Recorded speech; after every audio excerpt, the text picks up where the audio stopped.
प्रदर्शन करने से रोजगार अगर उपलब्ध होता तो हर दिन लोग प्रदर्शन करते। रोजगार उपलब्ध होता है सुनियोजित योजना से।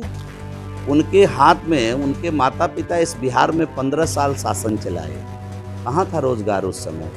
जरा पूछ लीजिए 15 सालों में कितना सरकारी नौकरी उन्होंने दिया, 15 साल में कितने प्राइवेट सेक्टर में नौकरी खड़ा करने का काम उनके माता पिता ने किया।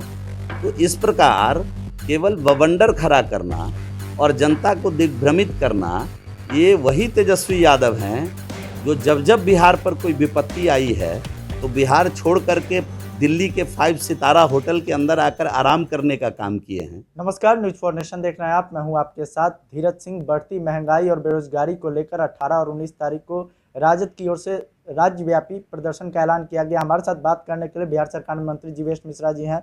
सर, लगातार तेजस्वी यादव चाहे राजद की बात की जाए तो आरोप लगा रहे हैं कि जिस तरीके से महंगाई बढ़ रही है और उससे आम लोगों की परेशानी बढ़ रही है, उसको लेकर राज्य भर में प्रदर्शन की उन लोगों की तैयारी। क्या लगता है इससे कुछ असर पड़ेगा उन लोगों पर?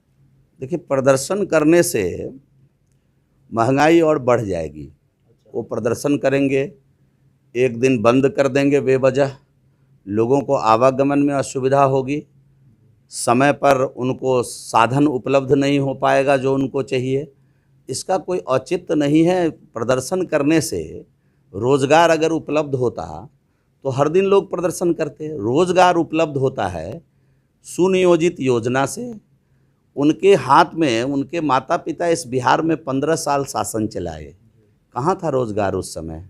जरा पूछ लीजिए 15 सालों में कितना सरकारी नौकरी उन्होंने दिया, 15 साल में कितने प्राइवेट सेक्टर में नौकरी खड़ा करने का काम उनके माता पिता ने किया।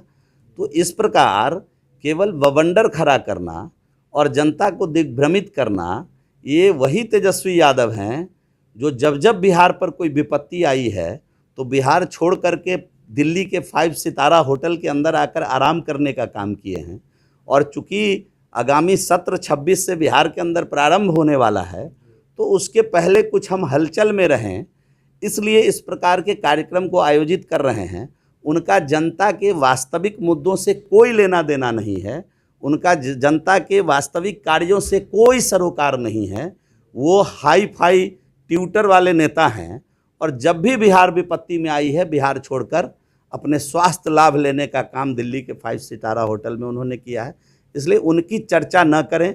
स्वाभाविक रूप से गंभीर कोई नेतृत्व हो जो इसकी बात करता हो, गंभीरता के साथ सोचता हो, तो ये अच्छी बात है। हम समझते हैं कि नेता प्रतिपक्ष भी बिहार का अंग है, बिहार का हिस्सा है। लोकतांत्रिक व्यवस्था में नेता प्रतिपक्ष भी सदन का बहुमूल्य हिस्सा है और बराबरी का दर्जा है उनको मंत्री का। तो हम समझते हैं कि एक राज्य के हित में जो सुझाव है उनको आगामी आने वाले बिहार विधानसभा में नियमानुसार रखना चाहिए।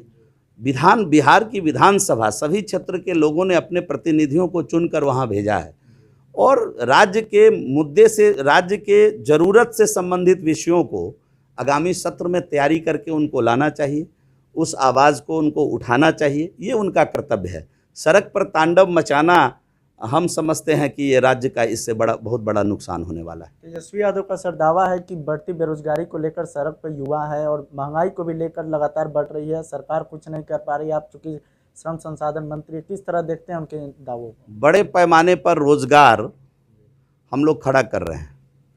तेजस्वी यादव जी को जरा आप पूछिएगा कि वो अपने पिताजी से पूछे कि कितने रोजगार 15 वर्षों में दिया, अपनी माताजी से पूछ लें कि कितने रोजगार बिहार को 15 वर्षों में दिया। आपको मालूम होगा कि केवल स्वास्थ्य और शिक्षा के क्षेत्र में बिहार के अंदर अभी लगभग 1.25 लाख नौकरी, गवर्नमेंट सेक्टर के अंदर नौकरी बिहार की सरकार देने जा रही है। अगले 3 महीने के अंदर काउंसलिंग शिक्षा विभाग का प्रारंभ हो चुका है और स्वास्थ्य में भी बड़े पैमाने पर 1.25 लाख तो केवल शिक्षा विभाग में, और स्वास्थ्य में 30,000 से अधिक, और अन्य विभागों में भी वैकेंसियां आई है। लगभग 1.25-2 लाख वैकेंसी अगले 3-4 महीने में बिहार की सरकार सरकारी नौकरी ला रही है। रोजगार के क्षेत्र में हमारा कुशल युवा प्रोग्राम लगातार चल रहा है। श्रम संसाधन विभाग और जो स्किल डेवलपमेंट है बिहार का, लगातार काम कर रही है। हमने निर्णय लिया है कि सभी जिलों में मेगा स्किल सेंटर खोलेंगे। आज टाटा टेक के सहयोग से बिहार का 60 ITI सेंटर ऑफ एक्सेलेंस के रूप में नए ट्रेड को लेकर आ रहा है, जिससे रोजगार मिलेगा। रोजगार परख ट्रेड लेकर के हम आ रहे हैं। 60 जगह लगभग 2100 करोड़ की इन्वेस्टमेंट से सेंटर ऑफ एक्सेलेंस खोलने जा रहे हैं। तो ये सारी तैयारी हम लोग काम कर रहे हैं कि युवाओं को हम नौकरी कैसे देंगे, और जो बाबू कुछ लोग हैं जो युवाओं को बरगलाने का काम कर रहे हैं, किस प्रकार हम रोजगार दें, किस प्रकार उनके जीवन में बदलाव आए, किस प्रकार उनको हम निपुण बनावे, सारी व्यवस्था में प्लानिंग करके सरकार लग गई है।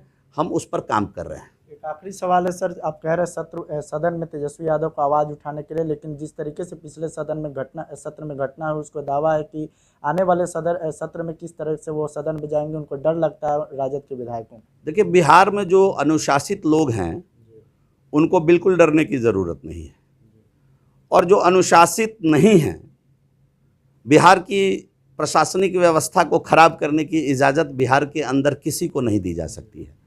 और सदन के अंदर अपनी बात रखने की आज़ादी सभी को है, वो पक्ष का लोग हो, वो विपक्ष का लोग हो, सदन सभी का है। बिहार के लोगों ने अपना प्रतिनिधि चुनकर अपनी बात रखने के लिए वहाँ भेजा है, और बखूबी पिछले पूरे सत्र में विधानसभा अध्यक्ष जी के नेतृत्व में सभी लोगों को अपनी बात कहने का अवसर सदन के अंदर मिला है। और आगे भी हम उम्मीद करते हैं कि उतने संवेदनशील लोग हैं कि आगे भी बहुत निष्पक्षता के साथ सदन को वो चलाए हैं और आगे भी चलाने का प्रयास करेंगे। अब जो उच्छृंखल हैं, जो अनुशासित नहीं हैं, उनको अगर भय हो रहा है तो वो अपनी बात जाने। हम समझते हैं कि बिहार सुरक्षित है, बिहार सेफ है, बिहार अनुशासित लोगों के लिए हमेशा सुशासन के साथ खड़ी है, इसलिए किसी को वहाँ डरने की आवश्यकता नहीं है। शुक्रिया सर।